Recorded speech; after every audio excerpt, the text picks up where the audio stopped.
lie to you. It's been difficult. There have been challenging moments, so to speak.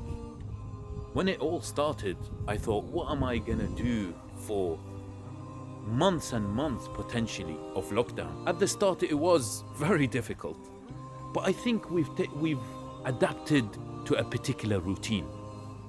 We pray together, for example. We pray Jama'ah prayer. Even the little one sometimes comes and prays with us. We read dua. We wouldn't have done it if it wasn't for the lockdown. We do sometimes Islamic lessons. We're going through Usul al-Din, and I ask my kids, how can you prove the existence of God, for example?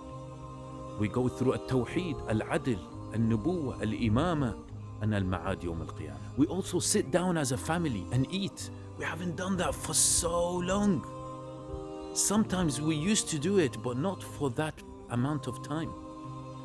We ask each other questions sometimes during our meal.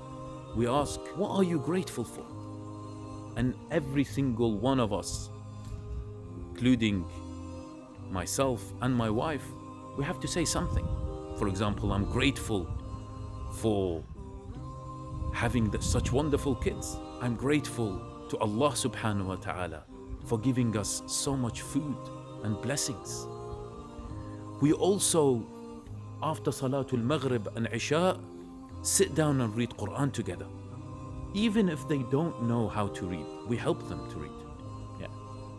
But, of course, there have been, as I said, many challenges. Boredom is one of them. We are bored. Okay, you can watch one movie. One, of course, halal movie. Yes. But that's probably not enough. With my little one, the 4-year-old, sometimes I've got to do a lot of drawing, coloring. We also have a nice entertainment time, nice game time, where we play Uno, for example. Nearly every night now, we're playing Uno. And the main thing about all this is that our relationship is getting stronger, I hope. Yes, there've been some times when I think I really need to get out of the house, and I do. I go for a walk.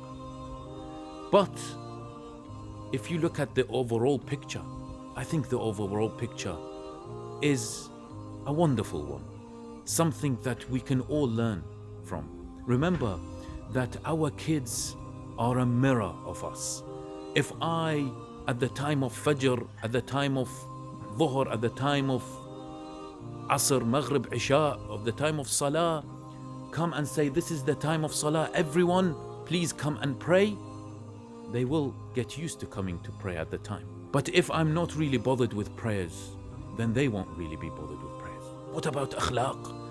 If I say particular things, if I get angry, if a couple sort of shout at each other in front of the kids, then the kids will find it easy and find it acceptable to shout at each other.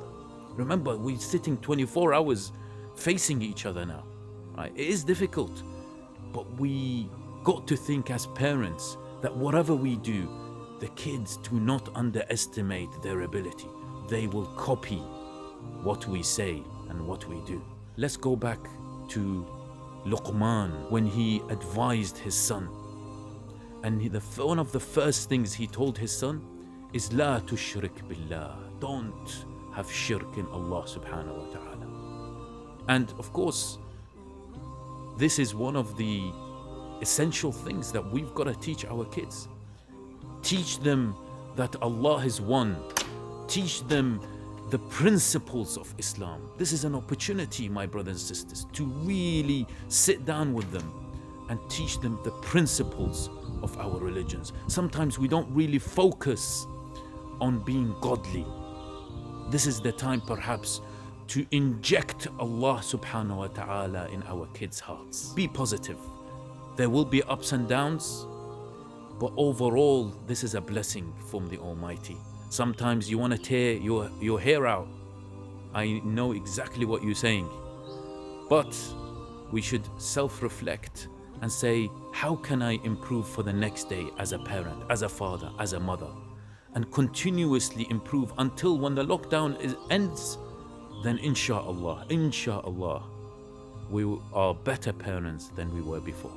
the lockdown.